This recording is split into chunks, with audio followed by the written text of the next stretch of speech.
Hello, welcome back to another Ruffa Sports Cards video. In today's video, we are actually starting a brand new series for every single person, whether you're beginning, starting new, starting over, a veteran in the hobby, an expert, whatever you consider yourself, a novice, anywhere along the spectrum of your sports card journey, we will address something new, something old, something refreshing, some reminders. We're just going to solidify our own principles and hobby knowledge throughout this series.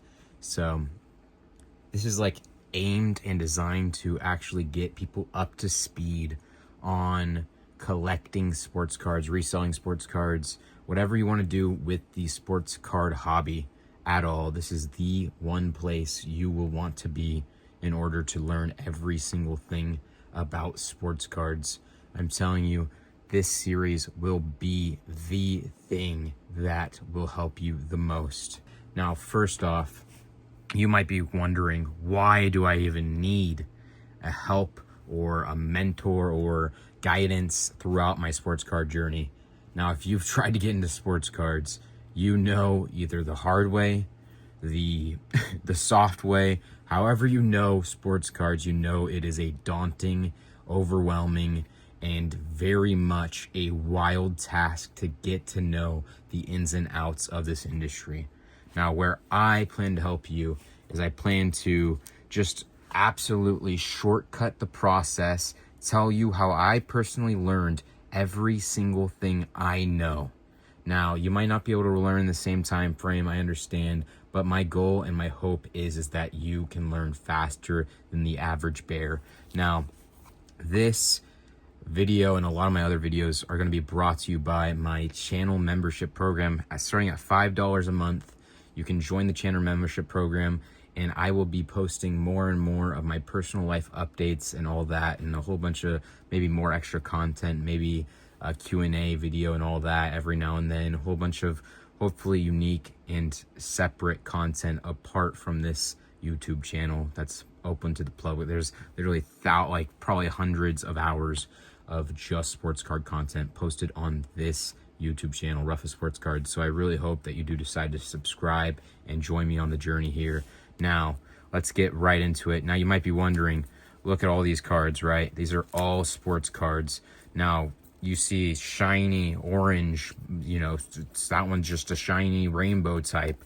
There's a whole bunch and a wide range of cards and all that. There's a whole bunch of wide quality, condition status, literally everything and anything you can think of with sports cards, the confusing, the obvious, the business related side. I plan to help you shortcut your way into the hobby and being a pro. Now, eventually, one day we might have to have other people have input on topics and all that. And I really hope that if you see this video and you know topics that I might not personally be able to preach and to talk about and make other people's knowledge and better understanding of that, you would help me and join me on this journey here. But let's get it started here. This is the introductory video. Now, you might be wondering, what's the difference between all of these cards? Now, I'm going to tell you straight up, there are many differences, and there are many different manufacturers, many different sets, many different parallels, many different cards, many different, just a ton of variety of sports cards. Now, the hobby, it used to be very big on collecting complete sets. Nowadays, that is not true. It used to be in the 90s, even, approaching some odd, decades before and maybe a little bit after also. But a lot of these, they call them base cards. They call them base vet cards because they're not rookie cards. They're not anything to do with a player that is in their first year in the league, or at least hasn't had their first year in the league. Now, that's kind of a little bit of a confusing topic to talk about there. They have some pre-rookie cards, and they have rookie cards, and then they have veteran cards, and they even have retired player cards. Now, this base set is the encompassing set of each of these products. Now, you might be wondering, how do you tell which product is what? Usually there will be a stamp, an indication on the card here, whether that be on the front or the back of the card here. There's also card numbers. You'll see that number, and you might also be wondering, a confusing topic we'll talk about later, that there are serial numbers of these cards at some points, but do not get confused here. This is the base set. These are cards that not a lot of people, unless it is the top of the top, the creme de la creme, the best of the best players, such as a Super Bowl MVP quarterback, Jalen Hurts here, they're not going to be really sought after nowadays. Now, there are still, and there is always going to be a person that will collect every single card. Do not get me wrong, but the demand for these cards comparative to others, where the supply outweighs that demand by a lot. First off, I'm going to say this, and this is going to be just something to talk about. All of these supplies, you're going to need supplies, you're going to need equipment, you're going to need anything and everything to do with sports cards. I'm going to have a link down below. It's going to be an affiliate link to my Amazon store. Please check it out. Might have some eBay links too, potentially, but Amazon for sure down below. I'm going to have a whole bunch of links to a whole bunch of these different materials and all that. Now let's continue on to the video.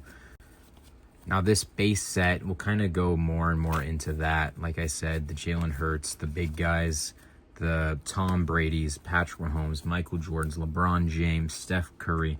There's always going to be a collector for certain players and certain cards and all that.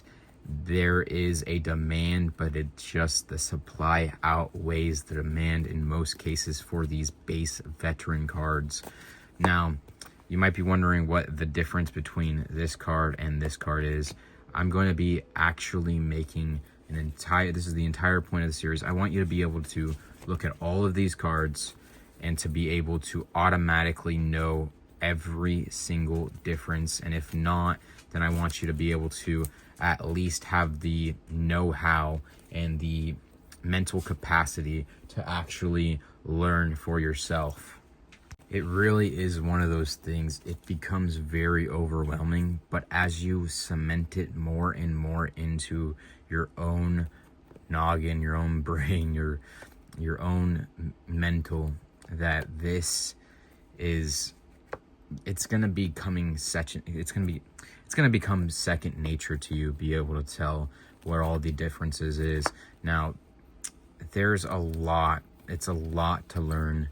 It's something where even this video, you've probably already taken in a lot of knowledge if you are just beginning. It truly is one of those things where someone can learn it all in a day. I doubt someone can learn every single thing in a day, but someone can get the general grasp of what the sports card hobby and the industry is all about here. It really is difficult to learn in a timely manner what the difference is. I didn't even get into autographs. Now you see those ones. There's a difference between these autographs and this one. It's called something we'll learn later, but this is a sticker autograph. These are on card, or on, they're called hard signed in some places. These ones, they're not numbered. These autographs are not numbered. This one is numbered, serial numbered. You can see the serial number here. This one's a rookie. These are also rookies. You can tell in some cases because of this rookie logo. Sometimes they don't have that rookie logo. It becomes very, very, very complex. And the amount of knowledge you actually have to know is very, very much. This is where I'm going to leave you. It truly is going to be a wild ride in order to learn every single thing. But there's a lot of ways to cement and to learn the actual knowledge and the supply and demand and the market in general for sports cards. One way is to watch some YouTube videos. I used to watch a lot of YouTube videos. I used to watch a lot of Whatnot streams. I used to watch anything and everything to do with card content. I watched literally for an entire year while the big boom was happening, while these cards were, you know, going for crazy amounts. You could it's a whole story there that was happening during the peak market of sports cards. It was crazy. It was, everyone and everything was just being sold like hotcakes. There was almost no way to lose money. Now the case is completely different. You can lose a lot of money if you don't know what you're doing. And that's where I hope to help you. It's really one of those things where I can't tell you what to focus on, but I can at least hopefully give you the knowledge and the wherewithal to actually do your own due diligence on what to collect. And that is really all I can promise you that I will try my best to do. It's going to be difficult. Sourcing on Whatnot is very difficult if you don't know your stuff, unless if you're just wanting to have fun with the sports card hobby. Sometimes that's all you really need to do with sports cards or a hobby in general, is to have fun. Sometimes this might be, you know, over the top, or, you know, very much something that you might not, you know, I might be catering more towards people who are trying to sell cards rather than collect. Sometimes I'm going to be catering to more collectors than sellers. Sometimes it's going to be a topic that just you already know everything about. But there are people out there that do not know everything. So I hope that you do bear with me while I teach, and I hope that you learn something down the line eventually, if not already, in these series. So that's where I'm going to leave you guys. I'm going to end up ending this one here, and I really hope I see you in the next one. There's a ton of videos I have posted. You can learn a lot from those other videos also. So take it easy, have a good one, and I hope I see you in the next one. Take it easy.